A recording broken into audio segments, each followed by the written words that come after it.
Air adalah salah satu elemen paling penting bagi kehidupan di bumi.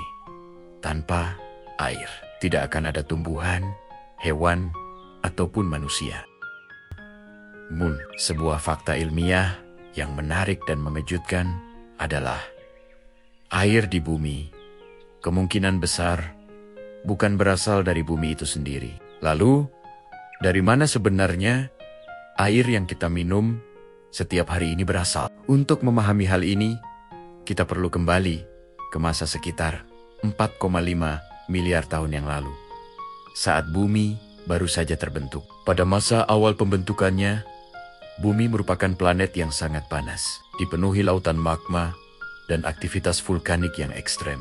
Dalam kondisi seperti ini, air dalam bentuk cair hampir tidak mungkin bertahan. Suhu tinggi akan membuat air menguap dan lepas keluar angkasa. Karena itulah para ilmuwan mulai mempertanyakan, jika bumi terlalu panas untuk menyimpan air, bagaimana kita memiliki lautan luas sekarang? Salah satu teori paling kuat datang dari penelitian tentang asteroid dan komet. Benda-benda langit ini terbentuk di bagian luar tata surya, di mana suhu jauh lebih dingin memungkinkan es dan air membeku dan bertahan. Dalam miliaran tahun pertama setelah bumi terbentuk, terjadi periode yang dikenal sebagai Late Heavy Bombardment, yaitu masa ketika bumi sering dihantam oleh asteroid dan komet dalam jumlah besar.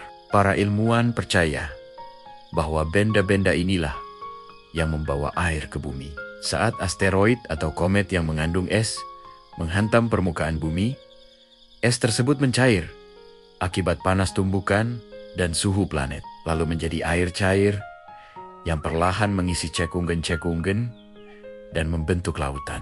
Namun, bagaimana kita bisa yakin bahwa air di bumi berasal dari luar angkasa? Jawabannya terletak pada analisis kimia, khususnya perbandingan isotop hidrogen dalam air. Air memiliki dua jenis hidrogen utama, hidrogen biasa dan deuterium. Rasio antara keduanya dapat menjadi sidik jari yang menunjukkan asal-usul air tersebut. Ketika para ilmuwan membandingkan rasio isotop air di bumi dengan yang ditemukan pada asteroid tertentu, terutama jenis Carbonaceus, mereka menemukan kecocokan yang sangat tinggi. Hal ini menjadi bukti kuat bahwa sebagian besar air di bumi kemungkinan berasal dari asteroid, bukan dari komet atau proses internal planet. Meski begitu, peran komet tidak sepenuhnya diabaikan. Beberapa komet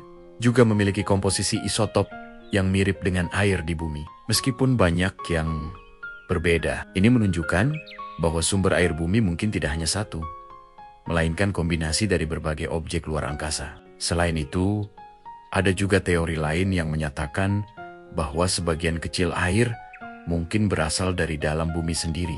Mineral di dalam mantel bumi dapat menyimpan hidrogen dan oksigen yang dalam kondisi tertentu dapat membentuk air dan dilepaskan melalui aktivitas vulkanik. Namun, sebagian besar bukti masih mendukung bahwa kontribusi terbesar berasal dari luar angkasa.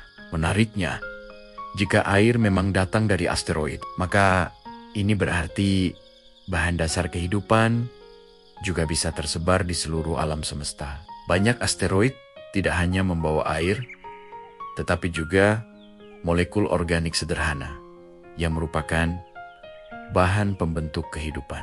Ini membuka kemungkinan bahwa kehidupan di bumi mungkin dipicu oleh kiriman dari luar angkasa. Pemahaman ini juga membuat para ilmuwan semakin tertarik untuk mempelajari planet lain. Jika air bisa diantarkan ke bumi, maka mungkin proses yang sama juga terjadi di planet lain. Inilah alasan mengapa pencarian kehidupan di luar bumi sering difokuskan pada keberadaan air. Mars, misalnya, menunjukkan bukti bahwa dahulu pernah memiliki air dalam jumlah besar. Beberapa bulan es di Jupiter dan Saturnus, seperti Europa dan Enceladus, bahkan diyakini memiliki lautan di bawah permukaannya. Jika air adalah kunci kehidupan, maka tempat-tempat ini menjadi kandidat kuat untuk penelitian lebih lanjut. Pada akhirnya, fakta bahwa air di bumi mungkin berasal dari luar angkasa mengubah cara kita memandang keberadaan kita sendiri. Air yang kita minum hari ini bisa jadi telah melakukan perjalanan miliaran tahun, melintasi ruang angkasa, sebelum akhirnya menjadi bagian dari kehidupan di planet ini. Jadi, setiap tetes air bukan hanya sekadar cairan biasa, ia adalah saksi perjalanan kosmik yang panjang. Sebuah pengingat bahwa kita dan semua kehidupan di bumi mungkin memiliki hubungan yang jauh lebih dalam dengan alam semesta daripada yang pernah kita bayangkan.